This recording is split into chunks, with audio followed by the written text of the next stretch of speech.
I was a city planner for the city of Lincoln, Nebraska for 11 years.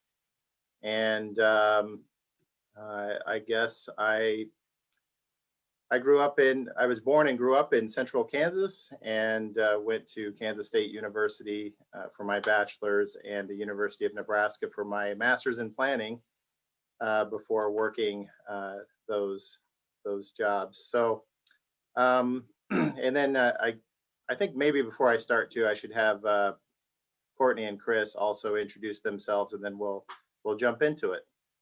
Courtney, you want to start? Sure. Courtney Harder. I am the Housing and Economic Development Manager. I've been with the city for almost 6 years and have my bachelor's from Northwest Missouri State and my master's from UNO in public administration. Before I came to the city, I was with the COG in rural Iowa.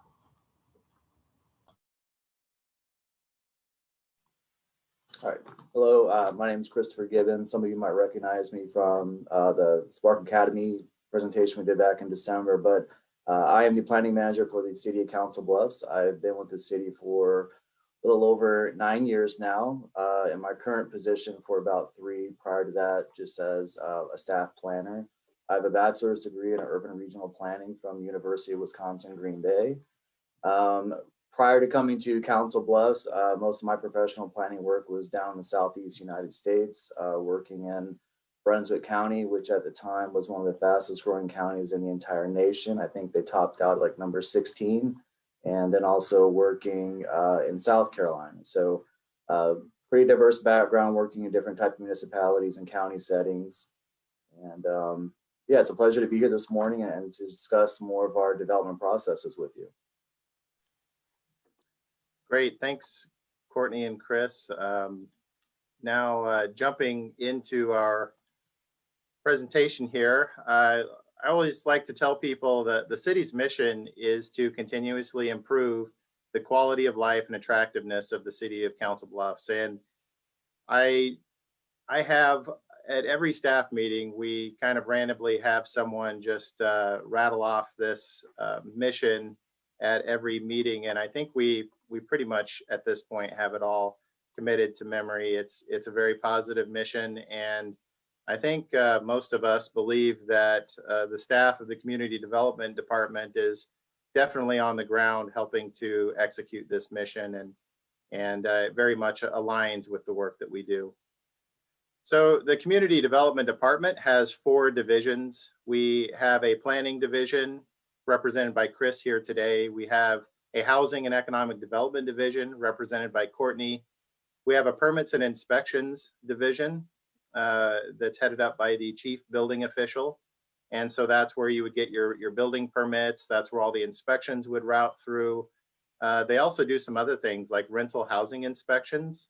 And they also respond to nuisance complaints like weeds and junk that's left out in yards. They enforce those codes as well. And then last but not least, on the code enforcement piece is animal control. So all pet licensing and animal code enforcement goes through animal control. So today, however, those of us on the call will be from this area outlined in red. And this is it. When you're working with the city of Omaha, for example, you're probably dealing with dozens of people. And one of the advantages that we have in terms of customer service for you is that you are going to be able to meet with all of the right people more than likely. Once you come to us with your project, we'll set up a meeting and we'll get those 4 or 5 people all in the room for you right away.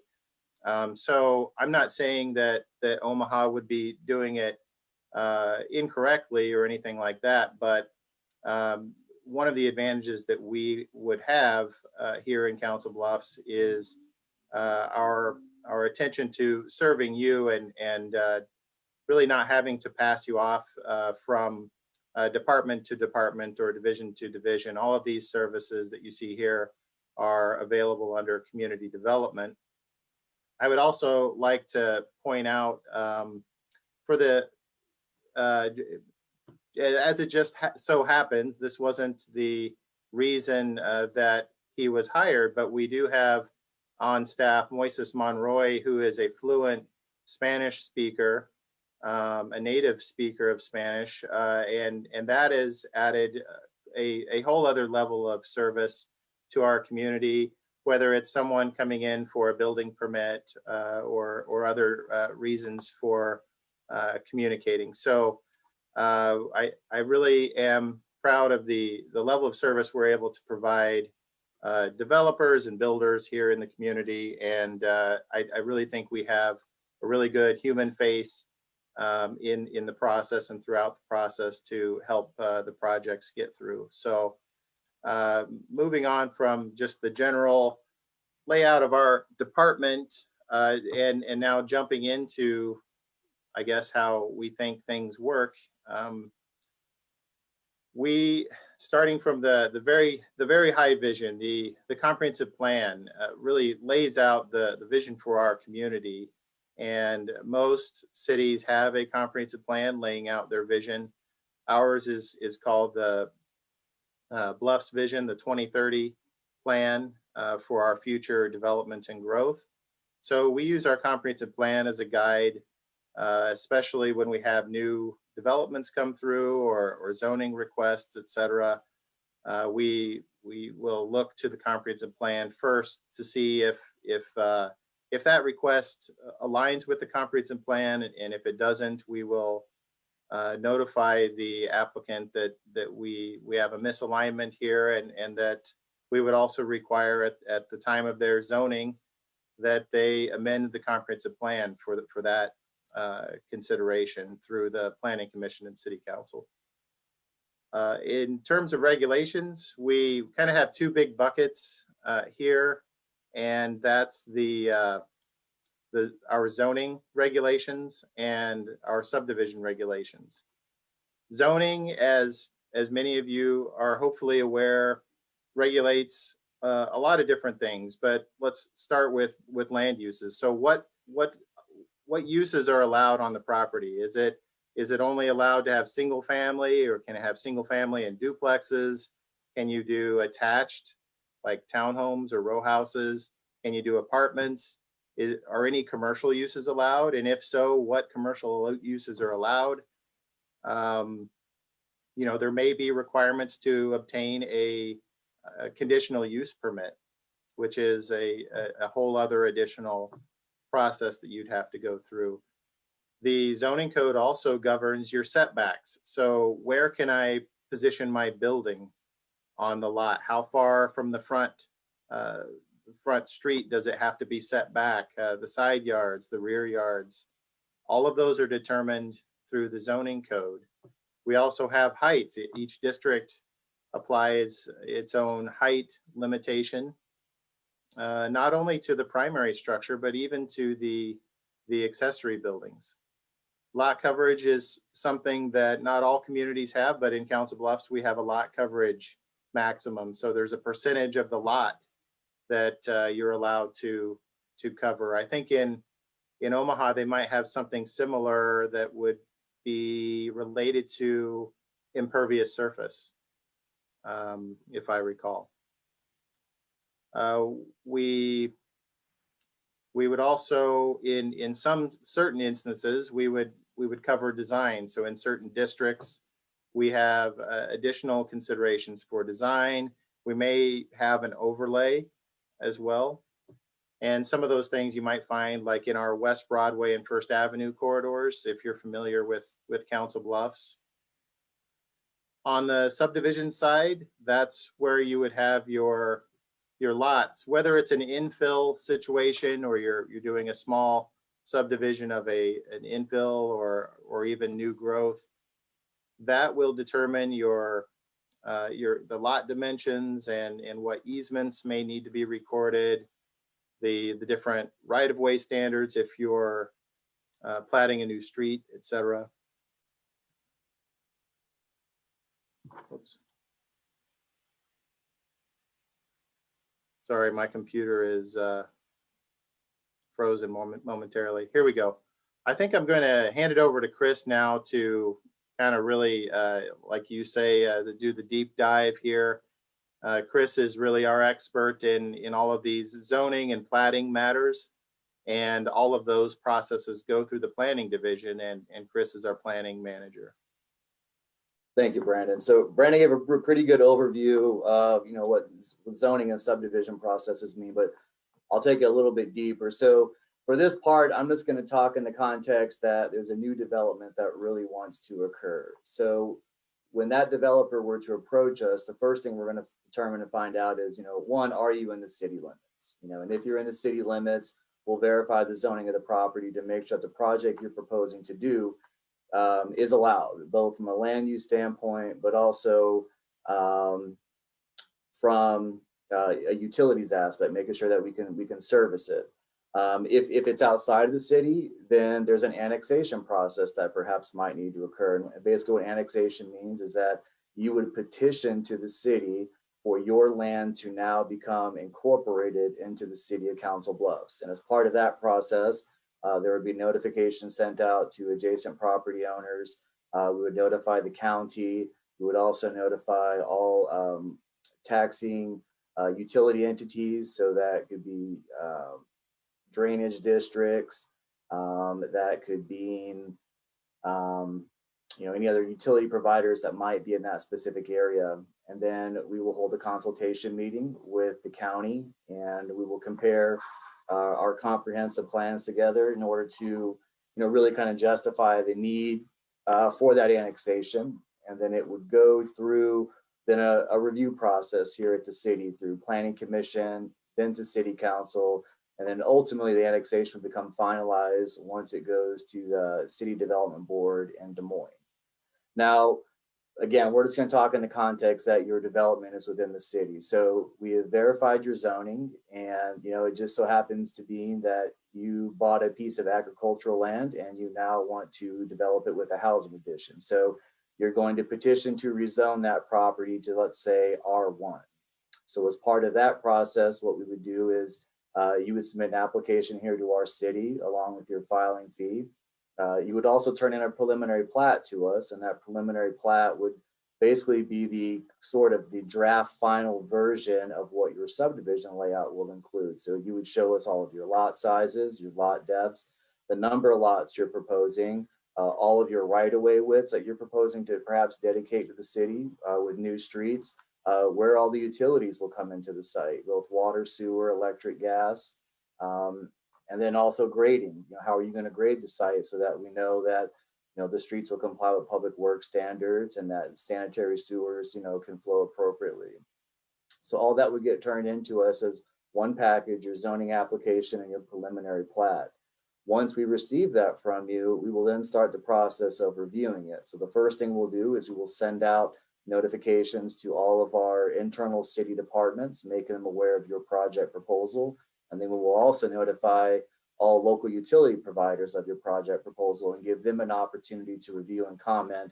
And really what that's about is just making sure that they have the necessary utilities and infrastructure to service that development. And if they don't, they will let us know so that we can inform the developer who's petitioning for this development. So you're well aware that you perhaps might need to extend a water line, or you may need to extend electrical service or gas to the site so that you can plan for that as part of your overall project budget. So with that process, what we'll do is we would also notify all property owners within 200 feet of your proposal of your request to rezone and do a preliminary subdivision plan. You would then go before our planning commission with a public hearing. At that public hearing, anybody who was notified, or just the public in general, would have the opportunity to speak at planning commission, ask questions, voice concerns or opposition, or even speak in favor of the request. The planning commission, they are an advisory board with the city of Council Bluffs. They don't make any final decisions, but basically what they're tasked with is reviewing each development proposal for consistency with both the city's comp plan, which Brandon went over, our zoning ordinance, and our subdivision code to make sure what you're proposing to build complies with all appropriate city zoning and development standards. The commission will then render a recommendation, and their recommendation will be to approve, deny, or sometimes even like approve it, but with certain modifications. So maybe they would ask that you, let's say, for instance, you have a large detention basin, and that detention basin is going to be in a very visible location on site. They perhaps might ask for you to maybe make that more of a site amenity, maybe dress it up with some landscaping, make sure that maybe there's a bench or something along those lines to make it amenity, not just kind of an open pit, you know, it's in a highly visible location. So they'll make a recommendation. After that's rendered, their decision is then forwarded to city council, and city council ultimately makes a decision whether to approve or deny a development proposal. So once it goes to council, they'll review it. They review staff's recommendation as well as planning commission's recommendations. And then if there's any other modifications or adjustments to the proposal that they wish to see, they would advise the applicant at that time. In general, a rezoning takes about 60 to 90 days, depending upon when the application is submitted. Preliminary plats, those are pretty straightforward. Those can get approved in about 60 days. Now, your final plat, that's after you've already gone through the preliminary review stage, or you've already bought an existing lot of record that's already been platted. So let's just say, for instance, you bought a piece of commercial property on Veterans Memorial Highway, and you wanted to subdivide into 2 lots to get 2 commercial spaces for 2 different commercial projects. You could petition to subdivide that through a final plat, and then we would take that directly to city council for them to review and approve.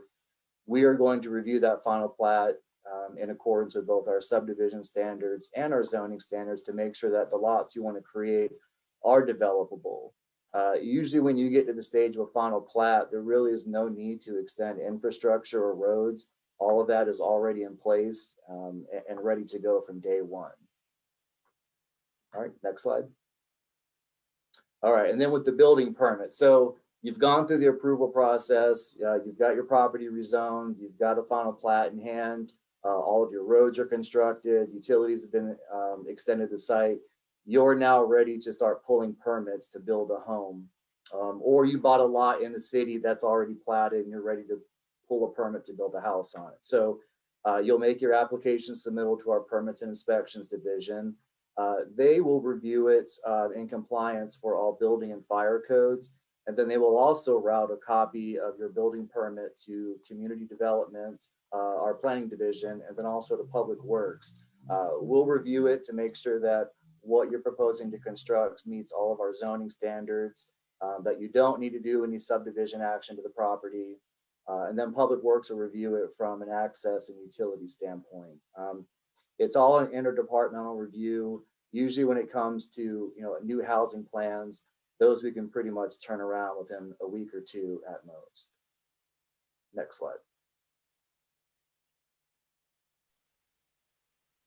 All right, I'm gonna turn it over to Courtney and Brandon. They're gonna talk about development incentives. So we have a few different tools in our box that we're able to use to incentivize different types of development based on the size and the nature of work that's happening.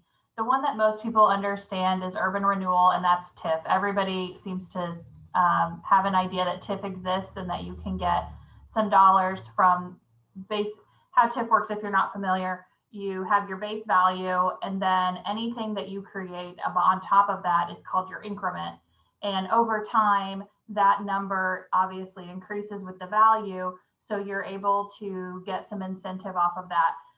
This is really something we use for our larger projects.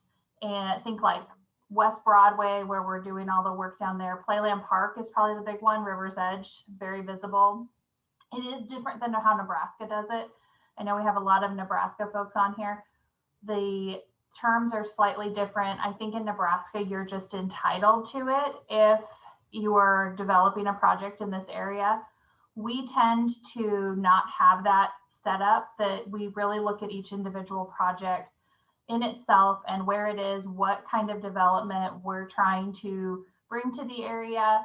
So housing is probably more desirable to us, or maybe a larger office space or commercial business, as opposed to maybe some storage units. We really don't like to incentivize those. There's some different options there that we try to look at. So these are all And Courtney, I think the key there is the negotiated terms. Like we can go 10 years, we go 12 years, we could go 15, 20, whatever we want to do on the number of years, but also we would negotiate, like you said, Courtney, there's that increment of tax that's collected between what it's making now and in the future.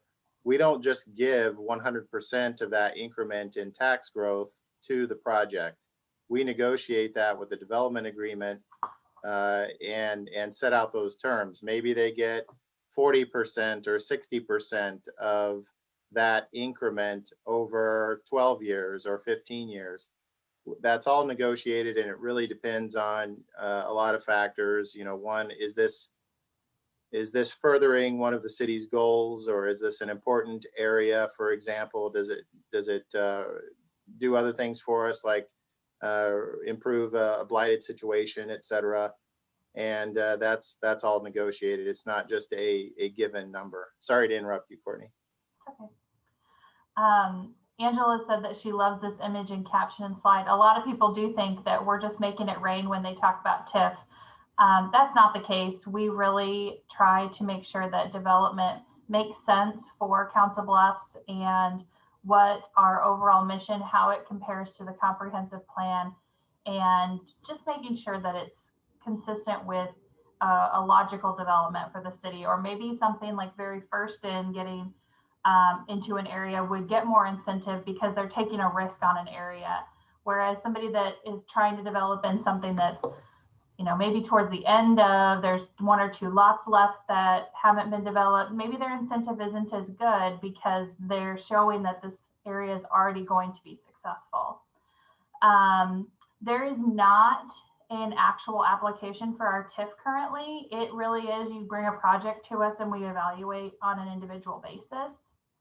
So you really can apply at any time. I think the difference here is a lot of these projects are very large.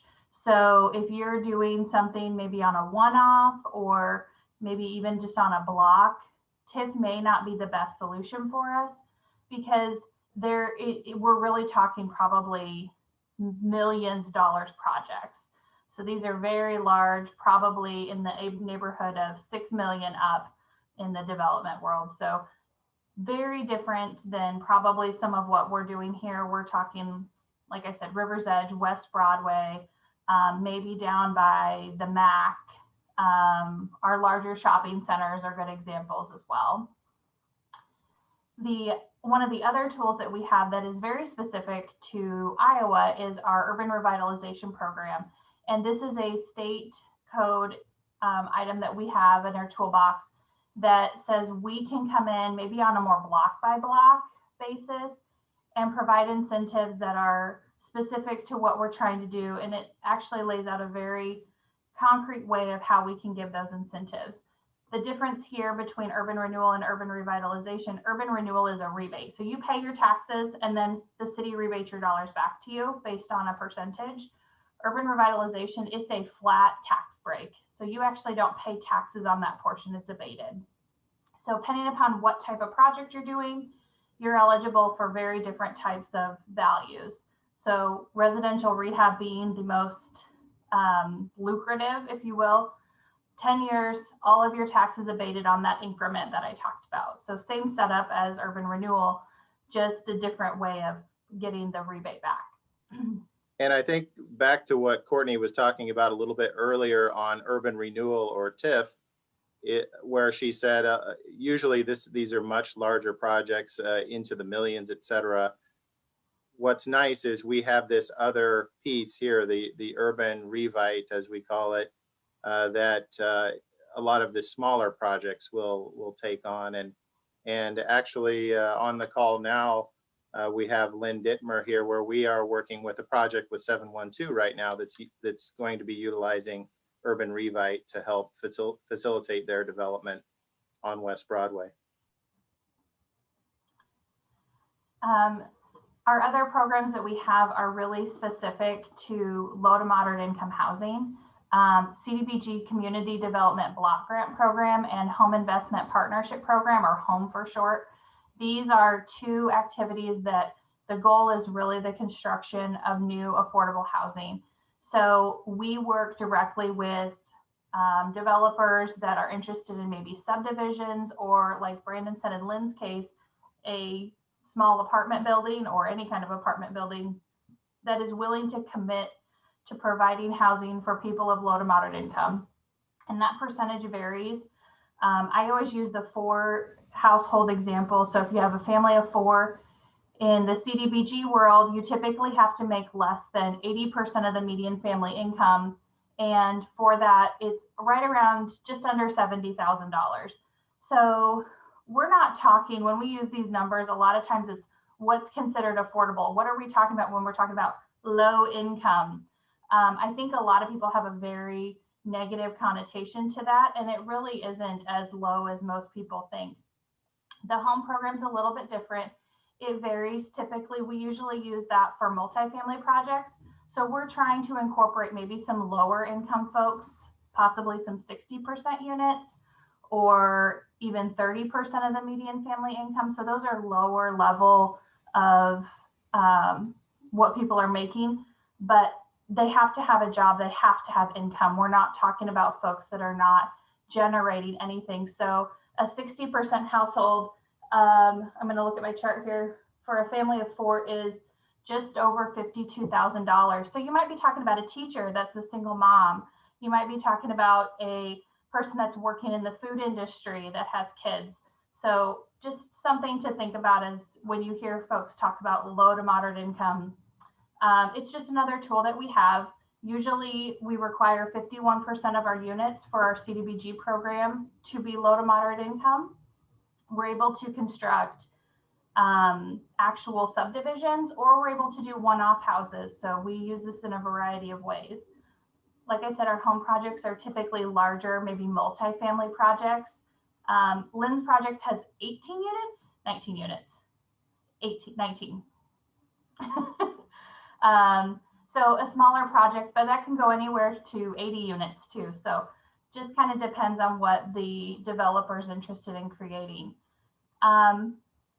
No, there is no formal application for any of these. It seems like our federal programs tend to have a little bit stricter process, but we will work with folks for a long period of time before they actually have to make applications, because it just takes time to put all of that stuff together. So while there is an application, it's probably a little less formal than some people are used to. Just like urban renewal, urban revitalization, there's no application. You really just come in, you talk to us, you tell us what you're trying to do, and we make a determination really what the best solution, if there's an incentive available to you, and what we believe will make the most sense for Council Bluffs.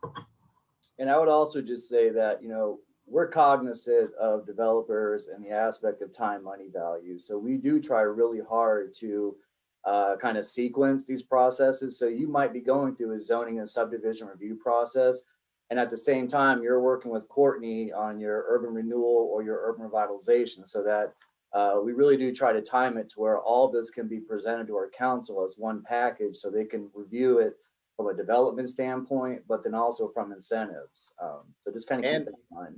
And Chris, a step further from that, sometimes too, in some developments, they're even talking with our permits and inspections division about building code issues as they're designing their building. So the way we're set up at the City of Council Bluffs, and specifically the Community Development Department, a lot of these functions are all within an arm's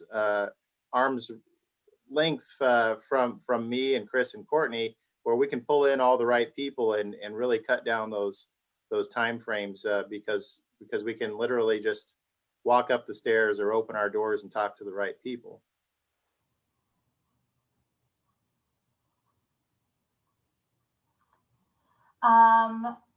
So there's a question in here that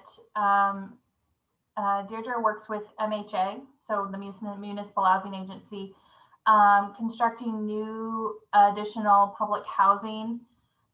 We are working with a developer that is interested in doing a 60% median family income apartment complex. Specific public housing is very hard right now. I would say the federal government has very much gotten away from constructing just actual projects that are for low mod or for low income. People are familiar with Section 8. That's the term that most people know.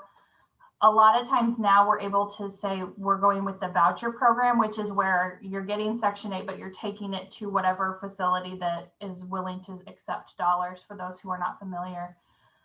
So I think that what we're probably more trying to do internally is how can we partner with the developers to ensure that they're willing to take vouchers so that there's housing available in a variety of sizes, whether you need a 1-bedroom apartment or maybe even a studio, or you have a larger family that you need maybe 3-4 bedrooms. If we can figure out ways to make sure that developers understand how the voucher program works and how they can partner with MHA, we have a better chance of creating units that are available. I think a lot of times people hear, like I said, low income, and they think, oh my gosh, my unit is going to be trashed. It's going to look terrible in my neighborhood, not in my backyard. Everybody knows that saying. So it's really, from our perspective, it's more of an education. We don't really know if we'll ever be able to get another specifically public housing building. My guess is no. But if we can figure out ways just to incorporate in all of our designs some affordable components, then we'll be in a better shape to provide what we need to for our residents that don't maybe make as much as others.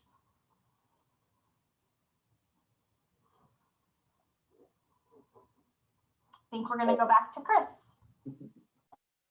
All right, so I'm gonna just quickly kind of talk about our surplus city land policy. So like most cities in the United States, we acquire land through, various aspects. So it could be something that's donated to us. We could acquire land through dedications, that could be right-of-ways or easements. We could acquire land due to nuisance through our 657A process that the state of Iowa has. When properties are in such a state of disrepair and neglect that they're determined to be a public nuisance, and then we have to step in to acquire it.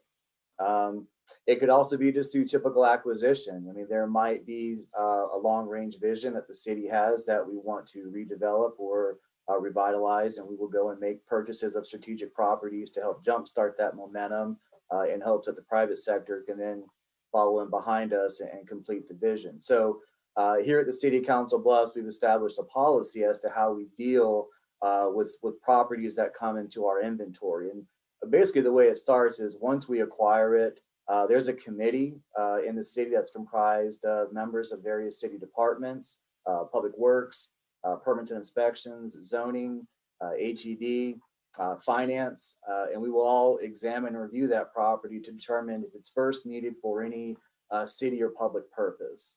If it's not, we will then look at it and say, okay, is it a buildable lot that could be disposed of for new housing? And what we mean by buildable lot is it's at least 4,000 square feet. You have minimal to no real terrain issues that will complicate development. You have access to all water, sewer, and roads. And then we'll price that lot essentially at what the last most recent assessed value of the property is. And that would be based upon what the county has. Now, there are instances where we have larger tracts of land that are perhaps available for purchase, and then that purchase price will be based upon the most recent appraisal. But we don't really have a lot of those. Most of what we're talking about, these sort of infill lots that we've just acquired over time. Now, if the lot doesn't meet those criteria I just discussed, then we treat it as a non-buildable lot, more or less a remnant.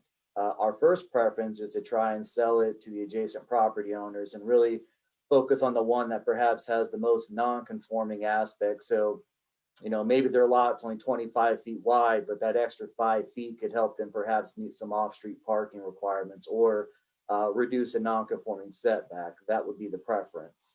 And then the way we would price those lots is based upon our adopted fee schedule for street or alley vacations. Now, if you participated in the previous presentation I gave on this, you'll know that there is no such thing as free land, per se. However, we can work with developers. Let's say we've owned a lot for 24 months and we haven't had a chance to sell it. Well, there is an opportunity there where perhaps you could get a forgivable mortgage for that property above the 10% down payment you would provide to us. if you were to build a home on that lot within 2 years. And all that is spelled out on the adopted policy. Brandon, can you go back to the previous slide just really quick? So the way that you can find this list of surplus city properties is going to our website and just kind of follow the file path up top, community development. Then it says purchase surplus city property. So this will take you to our website. Here we have listed out just sort of the general process, but really down there at the bottom that I've highlighted in red, that's the link that allows you to see what properties we currently have available. Next slide. So if you click on that link, this is the first thing you'll see here. And you really have two options. One, you can look at the properties in a PDF form by clicking on either link right here. And we've separated by buildable versus non-buildable. Or if you prefer, you can look at it through a GIS web app. Brandon, you can go ahead and click it if you want.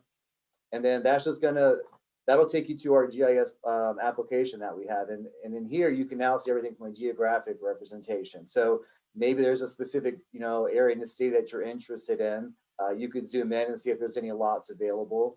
But off the right hand side, can you guys see the map right now? Okay, thank you. Yes, we can. so on the right hand side, there's two tasks, and we separate it by buildable, non-buildable. But everything you see here in green is a listing of all current buildable lots that are available for purchase. And if you were to click on one of those dots, it would then take you to the property card. If you can click on more info, Brandon, if you want. There you go. Thank you. So you can click on the property card. It would tell you the size and dimensions of the lot, and then you could look back in time to see what the most recent assessed value for it is. You can also get that information from the right-hand column on that page. But this is where we keep our entire inventory. It's online, it's available to the public, anybody can view it. If you were interested in purchasing one of these lots, there's an application form on the previous slide that we showed you that you could download and fill out and then submit that here to the city.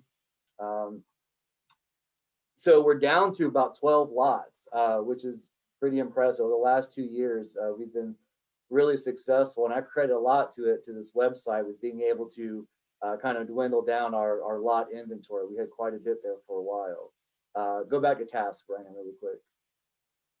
And then click back one more. So now you can also look at, so we have 3 different categories. You have buildable properties with restrictions. Really what that comes down to is sometimes there's properties that are in a floodplain, and we want you to be aware of that so that when you make your application, you know that it perhaps might not be as straightforward putting a house on there. There might be some additional regulations that you have to comply with. There might also be some special deed restrictions that might be on that property that as we acquired it, we had to assign to it for various reasons. And then finally in the red, you have what are our non-buildable lots. And these are lots that are, really kind of challenged. It could be from a dimension standpoint. It could also be from a topography constraints. Yeah, I mean, that's, it's a fairly small lot. So really to try and build on this one, you perhaps might need to, maybe get a variance in the zoning board.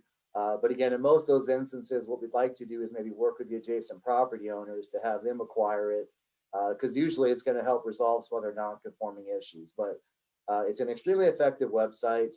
I go on it all the time. I know the public has, really embraced it, and it's really kind of helped us, be able to dwindle down these lot inventories and get some of these lots off our books that we no longer have to deal with the maintenance and mowing and liability associated with it. And we can get new development back on the tax rolls. That's a very good question. So from time to time that does happen. And basically what we'll try to do is, it really depends on when the applications are submitted, but generally, let's say, I'm gonna pick on Brandon because he's my boss, he's a great guy. Let's say Brandon makes an application first. And then, we've already started that review process. We've taken his application, we've notified the steering committee, our public property committee, and application has come in. And then Courtney comes in a week later and submits an application. What we're going to try and do is we're going to try and sync those both up to go in front of council.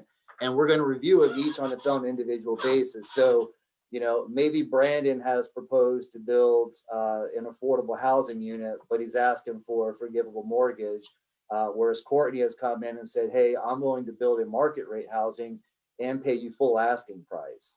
What we'll do is we'll take both those applications and both of those terms, and we'll submit that to council. We'll give our council a recommendation, but ultimately they'll make a decision as to which entity they would like to sell that lot to.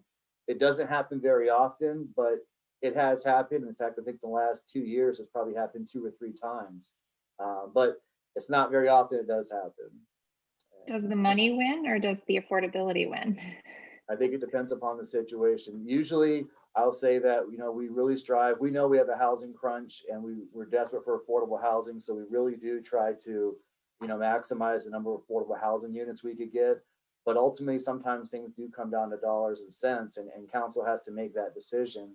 I mean, there's times that the city might be $20,000, $30,000 into a lot, and they would like to recoup some of those costs, to lessen that burden on the taxpayer. But it really is a case by case basis. But normally, I mean, we really do push to try and get as much affordable housing as we possibly can, in our city because we so desperately need it. But Chris, that's a good point you made there, kind of in passing, how much money the city has put into maintaining these lots. So if we received these lots through that 657A process, where it was a nuisance type of house, what that was basically uninhabitable, et cetera, poorly maintained, we end up, in most cases, we end up paying to tear the house down and continue with the upkeep of the lot. So we have a contract with a private company that'll go around and mow all of these for us. So we keep track of all those expenses, and they'll start to add up $8,000, $12,000, $20,000 in some cases. So the city council is very motivated to offload these properties because the longer we keep them, the more money we end up spending on them. Very true. And all that information is put into the staff report that's given to council, because like Brandon said, I mean, we keep track of the costs involved in each one of these lots, mowing, acquisition, legal costs. It's, we keep track of it. So it is a fairly straightforward process, on something that, let's say there is no competing offer, you'll make an application to us. And generally speaking, within about 30, 45 days max, you'll have a decision about that lot being sold to you and at what price. And then once that decision is made, we'll then set up a time with you to go through closing with our legal department. And then if there is a forgivable mortgage that's offered on the property, then we'll also work to have a promissory note recorded with the county recorder's office. But very streamlined, very straightforward, extremely happy with this website. It's really kind of helped make it a lot easier to dispose of these lots and get new housing back on the tax rolls and get housing in the hands of people who most desperately need it. Can you share this with Omaha? I think they're aware of it from the last deep dive, but yeah, I'd be They happy are. to get them and show them. I think their process is a little bit different than ours, though. Yeah, it is. It's just very streamlined. I appreciate it. All right, we can go to the next slide if you want. I'm sorry, was there a question on this one? Yeah, there is a question. Deidre, do you want to ask it? Yeah, I was just asking if there's any community service programs that could be used for maintaining the empty lots to save costs for the city. Like in terms of somebody like a community garden on it or something along those lines?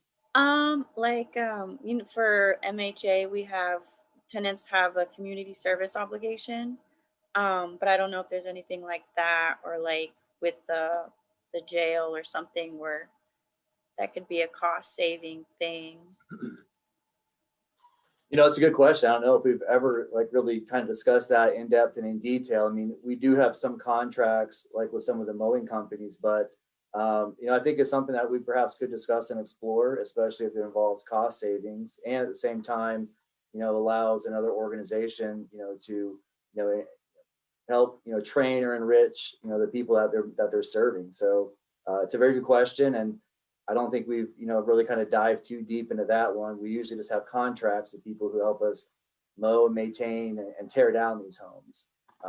In general, we don't want to own and maintain these lots for a very long period of time. We'd like to, get things demolished, torn down, and turned right back to the private sector to build back on. So But very good question. I mean, we can probably discuss that internally and see if there are any cost saving opportunities.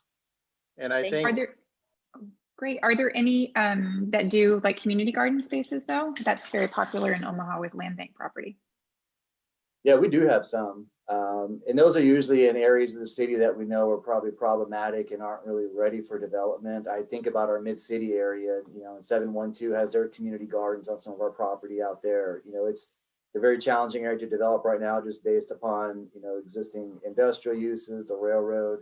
So yes, those opportunities are there.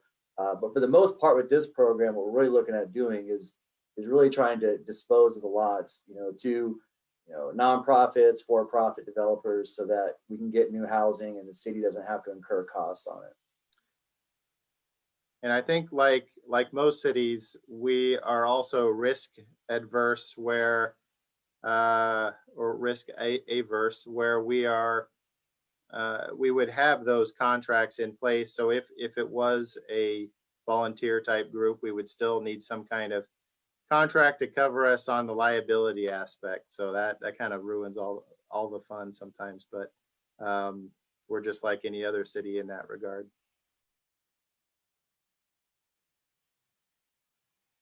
All right. I think we can go to the next slide if there's no more questions about this process. All right, so just kind of circling back, we talked about, you know, subdivision and zoning efforts. So now we just want to kind of talk about, you know, two real world examples that occurred that really kind of touch on, you know, all the city departments who participate in development review and include Courtney, as her division had some incentives. So the first example is 1842 7th Avenue. This was a lot that we acquired through a 657A process because the previous home was in such a state of neglect and disrepair. It was determined to be a public nuisance by the courts. We acquired it, we demoed the building, and then we put it up for sale through our offer to buy process. NeighborWorks Home Solutions, they submitted an application to purchase the lot. In fact, there was two of them side by side. They purchased it. Because they are a nonprofit home builder, and I believe at the time we'd already owned these properties for at least 12 months or more, they were eligible for a forgivable mortgage because they were going to construct workforce affordable housing. So it was a 5,000 square foot lot. They proposed two detached single family homes. Each one of them cost about $155,000. They submitted a 10% down payment. The 10% was based upon the last assessed value of the property as determined by Potawatomi County, and then there was also a $50 application fee. So, I mean, more or less, they're probably into this lot, give or take, maybe, you know, $1,200, you know, cash out of their pocket. And then they worked with Courtney on down payment assistance for the home in order to sell it to a qualified home buyer. Next slide, Brandon. So just to kind of give you a perspective as to how the development review went. So they went through the offer to buy. Again, they submitted an application. We took it to city council. They reviewed and approved it. They then submitted their building plans and site plans to us. Here on the left is their actual plot plan. We zoning reviewed it for compliance with this property, I believe, is zoned R2. So we made sure they met all R2 setback, lot coverage, height requirements, that they were providing at least 2 off-street parking spaces for the units, and that's there were no other irregulars or nonconformities associated with their development. Courtney, she reviewed it in the context of down payment assistance and was it a qualified buyer. Departments that participated, planning and zoning and housing and economic development, public works, they reviewed this from a standpoint of access, you know, how are they going to access it from parking, and making sure there were appropriate utilities to service the new home. And then permits and inspections, they reviewed it from a building code compliance. So making sure the home they're going to construct complies with all applicable building and fire codes. Pretty straightforward process once the offer to buy went through. Again, new homes, we can turn those reviews around within a week, 2 at best. Next one. So the next one's a little bit more, not gonna say complicated, but there's just a little bit more detail involved with it, and that this is an actual subdivision that came through. This was on 6.4 acres of city-owned property that we have at College Road and Railroad Avenue. Here, the developer proposed 26 units, and of those 26, there's gonna be a combination of single-family detached and attached. Total project cost is about $9 million. Because the project costs involved, they are asking for TIF assistance to help out with infrastructure, but also to help kind of cover some of the costs associated with the affordable townhome units. Because you're only dealing with 26 units, it's a little more difficult, to spread those costs out sometimes, and you don't have, a lot more than 26. And there was also some down payment assistance associated with it through the CDBG program that Courtney participates in and reviews for the city. Next slide. Also point out that 6 acres was city-owned property. Yes, it was city-owned property. And I think on the next slide, Brand, I think I might mention the RFP. Yeah, so the review process for this one started out, since it was city-owned property, it had to go through an RFP process. And as part of that process, developers submitted their proposals. Their proposals included the cost of the development, as well as the unit types they were going to construct, both from terms of the design of those unit types and in terms of the quantity of the units. They also had to demonstrate a timeline, how soon they can complete the project. Is it going to be phased? Is it not going to be phased? This one here did have a little bit more, challenges than others, because, there were some competing interests on the property who also perhaps wanted to acquire it, for their organizational needs. But ultimately, City Council did approve, their development proposal, and we're now going to work with them on disposing of the property here shortly. But in terms of our regulatory review, they do have to rezone the property to R2. It's not appropriately zoned right now for their developments. As part of that, they're also going to go through a preliminary subdivision review, because they have to extend a new public road through the site. They also have to bring in utilities, water, sewer, electric, gas to service each one of those units. As part of this, they are going to dedicate that road to the city. We're also going to adopt a PR, Planned Residential Development Plan. And really what the PR does is it's going to establish some specific regulatory standards for that development. In essence, the PR becomes the master plan, the master regulatory document for this development. So it will regulate setbacks, it will regulate building heights, the placement of units on the property, as well as landscaping, stormwater, drainage, grading, really the whole gamut that incorporates, what a subdivision entails.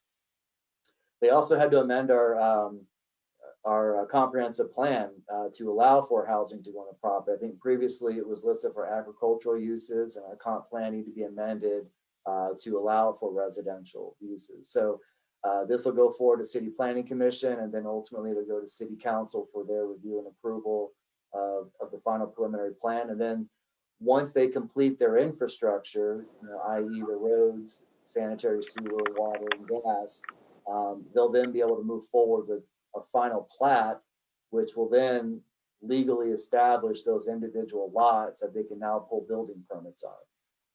So because this went through a much larger formal review process, we did have some, more departments than usual participate. Here we had planning. We reviewed everything from the zoning and subdivision standpoint.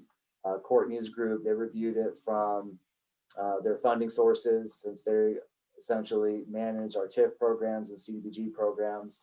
They participated in the review to make sure that this development is eligible to receive some of those type of economic development incentives.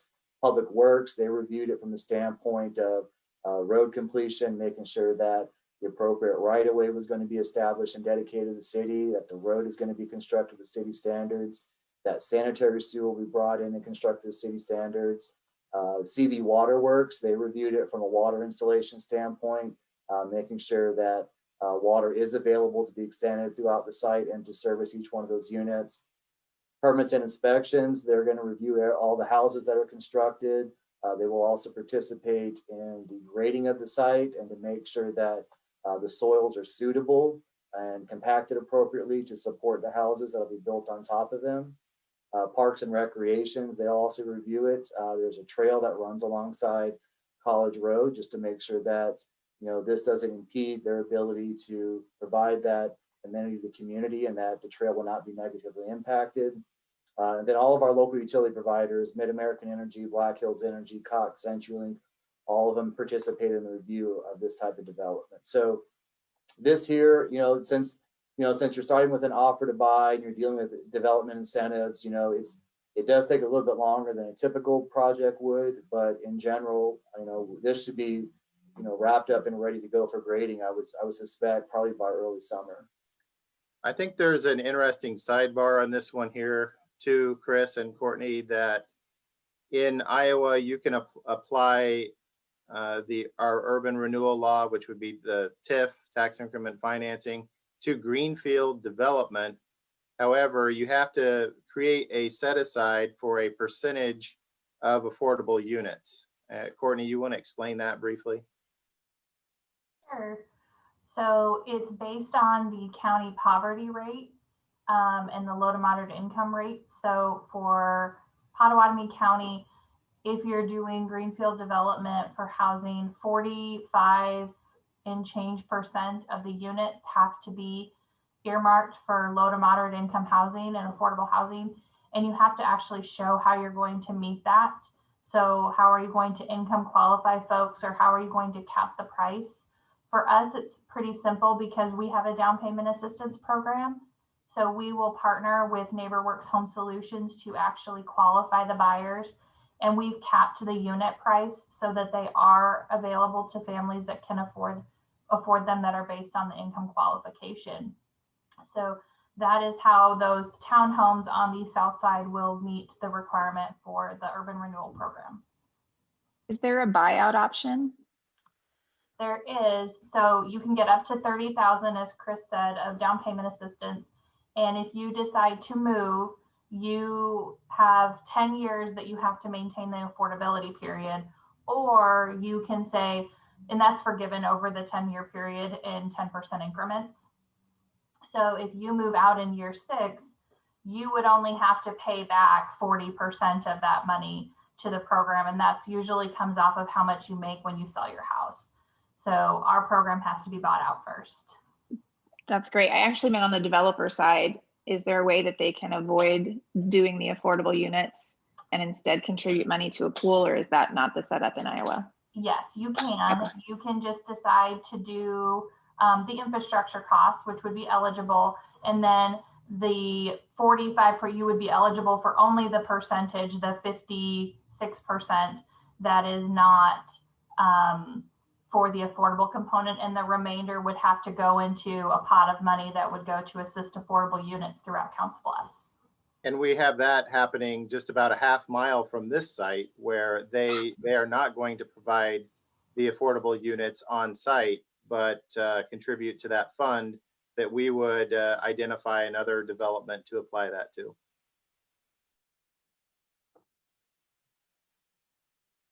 And I guess I just want to say one other thing. One thing I'm most impressed about with our division here is that we really do kind of take a holistic city review, and that when we look at workforce and affordable housing, I mean, we really kind of do want to spread that out. We're not looking to target a specific area and put all affordable housing in this one area. I mean, we want to, spread it out, and make it more, equitable throughout the community, especially areas of the city that don't really have a lot of opportunities for affordable housing, but are really sought after. So, I'm really impressed with the effort our team puts forth, and always keeping that at the forefront of their mind when these developments come through and people are asking for TIF. And we're able to incorporate affordable housing in the areas of the city that don't really have that opportunity because of just the economics. I mean, the land costs are high and the housing being constructed are, relatively high. So I think we do a really good job of that, and I'm really proud of that with our team here. I think in summary of what we do here in community development, especially these two divisions, you'll be working with us whether you're doing a small deck behind your house or a $70 million redevelopment in the city. So we have experience and touch all sorts of projects here in Council Bluffs, and it's a small handful of people with a broad set of experience and skills. That's awesome. Thank you guys so much for your presentation. I have a few questions that came up. I wanted to quickly first go back to Sonia. I hope I'm saying your name right. I think the surplus properties that we saw on that website were all vacant lots. It are built, or houses that are already built there that just need to be rehabbed, also a part of that process, and a part of the process that Courtney was describing, those incentives. Is it only for new construction, or is it for rehab as well? You know, generally speaking, our offer to buy our surplus city lots are for vacant lots. The houses that we typically acquire through the 657A process are in such a state of disrepair that they've been legally determined to be essentially dilapidated and they have to be torn down. So we don't really, just acquire properties in terms of trying to, sell it to somebody else to rehab. If we acquire it, it's in such a bad condition that it needs to be torn down, and then it's just better to move forward with new construction on that lot. I think more than half the time, the houses that we received through that process had significant fire damage. Yeah. Does the city own or maintain any properties that are rehab eligible, or is it all only? If we received them, they were so bad that they're uninhabitable and are basically torn down within months of the time we received them. As far as incentives go, right now we do not have a program for rehab. The reason for that is our funding is very specific in how much we can spend on rehab. The federal government tells us that we can only spend $24,900 on doing rehab before you kick in the lead rules, which is where you have to abate lead as opposed to just remediate. So we tend to stay under that. We do partner with several agencies that do rehab. We just don't fund it because we don't have a really great source to make it happen the way we need to. So unfortunately, we don't have that available to us. There has been talk of making the program a little bit, let me back up. We do work with some of our inspectors that are doing the inspections for the 657A process, and they may send us a house like, hey, this might be worth your time to do a purchase, rehab, resell. Those are so few and far between, and really rehab is so expensive that it's almost counterintuitive. It's unfortunately cheaper for us to tear down the house than it is to try to rehab it. I don't think we're against it. We just haven't really figured out a good way to make a program successful that doesn't make it so that you can actually make money on it. We also have a pretty strong investor market in Council Bluffs. I'm using the word investor kind of, and I'm just going to call them investors. They usually buy houses and they're going to rent them out for minimal flipping abilities. And I think that people who are willing to actually rehab houses are struggling to find something that is comparable enough to make it work. So if they're competing with the folks that are able to buy it on the open market and then just keep it and rent it for next to nothing or overpriced because they can. So that's a long way of saying, no, we don't really have anything right now. We're not against it. It's just very difficult to make happen.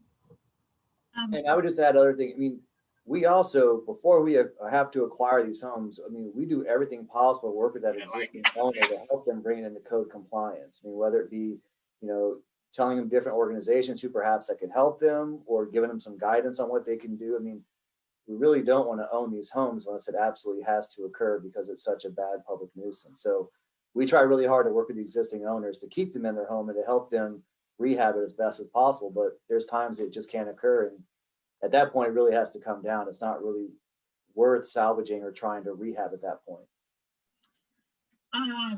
No, it all makes sense. I was just thinking from the standpoint of maybe it'd be worth a one-on-one meeting later on. Our company has our own construction company, our own rehab company within, so we obviously keep costs extremely low. And obviously one of our interests is trying to salvage a home if it can be salvageable, obviously, to make the neighborhood, the community look better. Being able to provide affordable housing by keeping costs extremely low. And if it can't be salvaged, then, it might be an opportunity to obviously build a beautiful home. So anyways, I appreciate all the details. I'm very interested in learning more about that. So I'll be reaching out.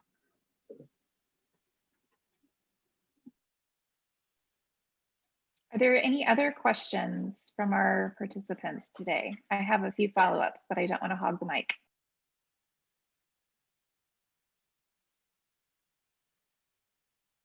Everybody's shy today. Well, if you have a question, just unmute yourself. You can ask it.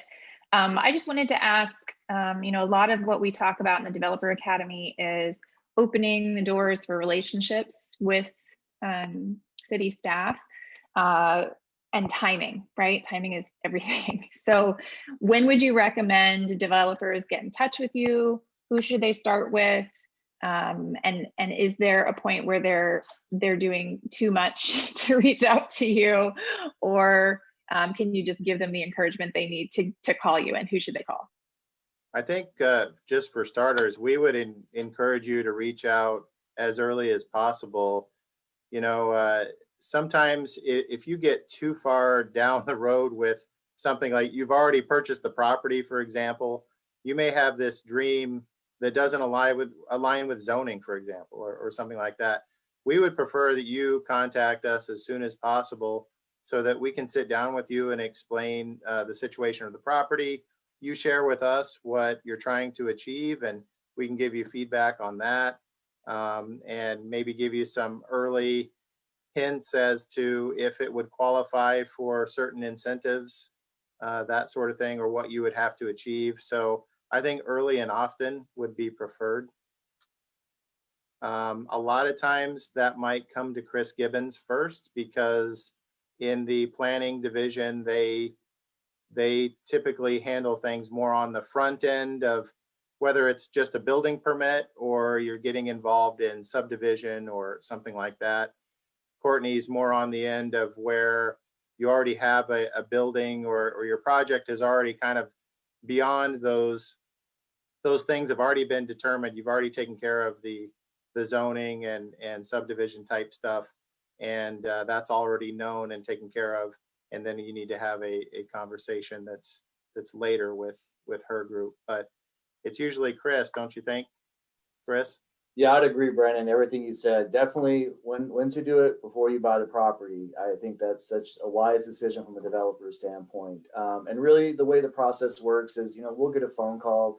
Someone says, hey, I'm looking at this particular piece of property. What's it zoned? I'm thinking about doing X, Y, Z. Is that possible? And over the phone, we can generally say, yes, the land use, is appropriate. And then if you want to go deeper in like the development requirements for it, then we'll have just kind of like a pre-development meeting where we'll pull together people from public works, building permits, fire, and just get around a table and just talk to you about your project in a very conceptual manner, but also just kind of let you know what sort of the baseline minimum expectation of development are going to be for that property. So you might have to improve a road, or you may not realize water's 1,000 feet to the west, you're gonna have to extend a water line to. So the best time to do it is before you purchase it, and you have a pretty good feel that yes, this is the location I want to be at. Get in touch with us, and then we can set up that meeting and have a deeper conversation about it. There's also just kind of a general warning. If you think you got a sweet deal on a piece of property, there's usually a reason for it.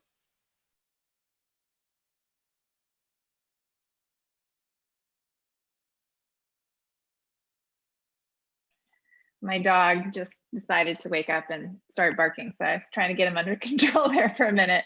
The other question I had, and I know we talked about this with you, Chris, when you were on, is depending upon your mood today, whether you're a glass half full or glass half empty, what positive tip do you have that you wish every emerging developer would do when they're starting out in their career? And or what do you wish people would not do? What have you seen trip projects up or delay them, or have them drastically alter their course? Well, I'm always a glass half full type of person. I'm not a developer, but I guess if I were to be a developer, I would say I would be smart, but also ambitious about like what projects I pursued. I think, having great connections throughout the development community and with the municipalities that you're going to work in, I think that kind of lends itself to your success. The better relationships you have with those, municipalities and organizations, I think, the better off your projects will be. I also want developers to know that, working with cities and other organizations, it shouldn't be scary. I mean, like, we're here, to help you as best as possible. We want to ensure that what you construct, it just, meets our standards and meets our codes. But I mean, we want to see the successful development in our communities. It benefits us just as much as it benefits, the developers. So, I would just say, if you're going to take risks, just be smart about it. Don't buy a piece of property before you talk to the municipality that you're in about your project, and maybe take some risks. I think, some of the most successful developers out there are ones who, take smart, calculated risks. And, that's the only advice I can give. I'm not a developer, but I work with a lot of them all the time. And the ones that are, hugely successful are the ones that are willing to take smart, calculated risks, and they have pretty good established relationships, and they understand the development process and, ask the right questions.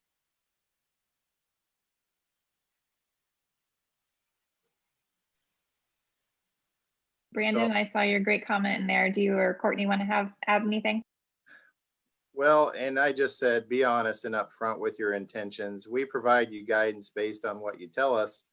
It's not going to do you any good to get your project off the ground and you open up your business or whatever, and you find out, a month or two in that you're operating illegally. It's not allowed by the zoning or something like that, or you've gone through all this work and then you finally you've paid for all of your design stuff, et cetera, and you get to the point where you're pulling a building permit and then you find out that you're not allowed to do this, or the setbacks aren't right, or whatever. That's where being honest and upfront with us at the very beginning, again, early and often, so we can take care of all of those things up front before they become an issue that it's much more costly for you to resolve later on. So it's really to your benefit. Chris and Courtney and I are not millionaires. We don't have other investments that I'm aware of, or I don't anyway. We're not going to steal your idea or like whatever. We don't have other goals or ambitions to, tell people secrets about your stuff and swoop in on you. So just be honest and upfront with us, and we'll do the best to give you the right guidance. Yeah, the only thing that I would reiterate is, yes, call us before you start anything, especially on my side of the hall where you're talking about money. If you start something and you get too far down the pipeline, there's a chance that we can't go back. And if certain things have already happened, it will take away some funding sources for you. So the sooner that we're able to chat and let you know what might be available to you, the better for you. And that doesn't just go for us, but also, we may forward you to Mid-American Energy. They might have something available to you, or tell you about some other options that might exist. But if you do get too far down the road, those opportunities go away. I'd also say, like Brandon said, we're not going to steal your idea, but we may have some ideas of things that, like, we think this would really work well here, or here are some pitfalls that we're always seeing with folks. Maybe take those into consideration as you're going through the process, so that we can give you the best guidance. Like, if we think that there's something wrong with the floodplain here, like, let's get ahead of it before something happens. Like, talk about your costs and what that might mean for you. I would also say, talk to other agencies that do something similar and figure out what they're having problems with. Because if they are, I guarantee you're going to have the exact same pitfalls.